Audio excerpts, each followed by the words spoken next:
langu naitwa Ramadhani Sambeta, ni mwenyekiti wa mtaa Bondeni. Kuna tukio limetokea la ajali ya moto kwa ndugu yetu Eliasi Sareyo, na tukio hili ni mara ya pili sasa linatokea ndani ya miezi 6. Na katika tukio la kwanza wananchi tulijiunga kwa pamoja katika kusaidia, na tukawa tumepata zaidi ya shilingi milioni 3. Na tukio hili la leo tunaahidi tena tutaendelea kuwa pamoja, kushikamana, kuhakikisha ndugu yetu anapata misaada ya hali na mali. Yaani miezi 6 kuunguliwa na nyumba mara 2, lazima kuna mshangao, lakini tutaachia vyombo husika vitafanya uchunguzi, na mwisho wa siku tutakuja kujua tatizo lilikuwa ni nini. Kwa sasa hivi sina majibu kwamba tatizo ni nini, lakini wajibu wangu ni kuhakikisha kupambana na tukio, na tumepambana. Niwashukuru wananchi pia, na tumeokoa mali nyingi sana ndani ya nyumba hii. Walikuwepo watoto pamoja na mama yao.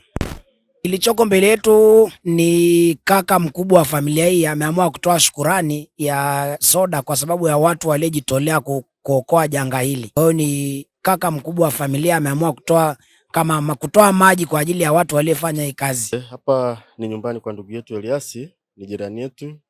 Mimi kwa majina naitwa Douglas Maleo, balozi wa mtaa huu. Ni kwamba nyumba ya ndugu yetu hapa imeungua moto. Wananchi walipiga kelele.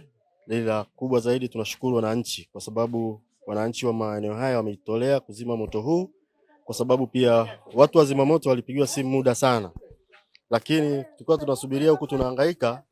Watu wamejitahidi kumwaga mchanga, kumwaga maji, kuingia ndani, watu wamejitosa kuokoa vitu, lakini baadhi ya vitu vingi sana vimeungua.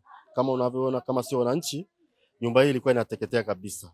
Kwa hiyo wananchi wamejitahidi, vijana, wamama, kuleta maji kuhakikisha kuwa wanazima moto huu. Hii nyumba ni mara ya pili. Mwaka jana pia ilikuwa nyumba kubwa hapa, ilitokea tatizo kama hili swala la moto, na wananchi pia ndio walijitahidi, lakini fire pia mwaka jana walijitahidi kuwahi wakazima ule moto, lakini nyumba iliteketea kabisa.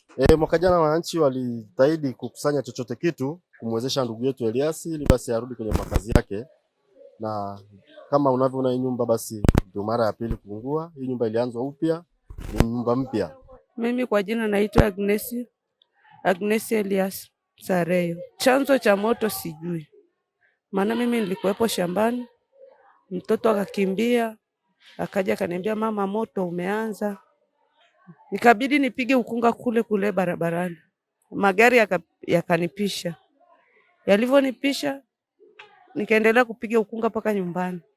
Kuja ndo nikakuta moto umekamata nyumba yote. Kulikuwa kuna Stella, Sayuni, 4 chumbani.